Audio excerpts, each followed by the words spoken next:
CTS 시청자 여러분 안녕하세요.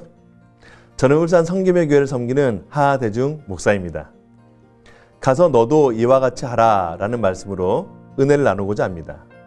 내 생각에는 이 세 사람 중에 누가 강도 만난 자의 이웃이 되겠느냐. 이르되 자비를 베푼 자니이다. 예수께서 이르시되 가서 너도 이와 같이 하라 하시니라. 한 율법 교사가 예수님을 향해 궁금한 내용을 묻습니다. 자신이 무엇을 하여야 영생을 얻을 수 있는지를 말입니다. 예수님께서는 이야기 하나를 들려주십니다. 예루살렘에서 여리고로 내려가다가 강도를 만난 이야기입니다. 제사장이 그 길로 내려가다가 그를 보았지만 피하여 지나갔습니다. 그리고 이어서 레위인도 그곳에 이르러 그를 보고 피하여 갔습니다.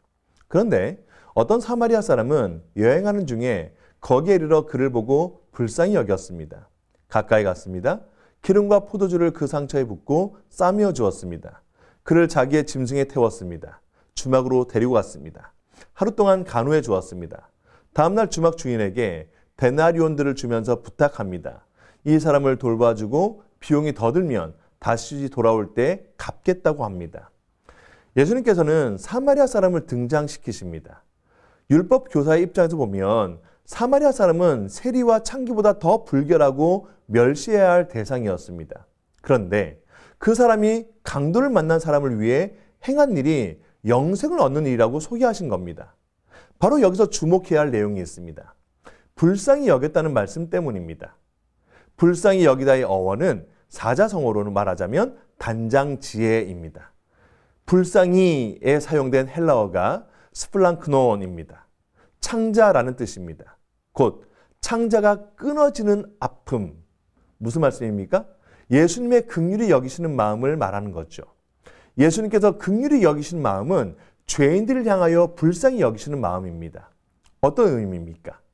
영생은 곧 불쌍히 여기는 마음 때문에 얻게 되는 결과입니다. 율법 교사로서는 전혀 생각지도 못한 인물이 등장한 겁니다. 가장 인정하고 싶지 않았던 사마리아 사람이었습니다.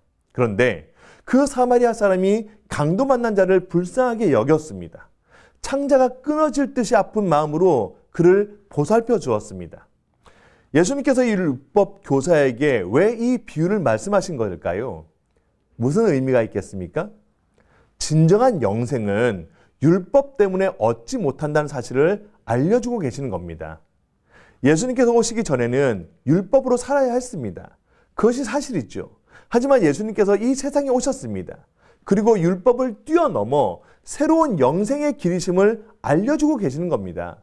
즉 선한 사마리아인으로 예수님께서 오셨다는 말씀이죠. 오셔서 자비를 베풀어 주셨다는 뜻입니다.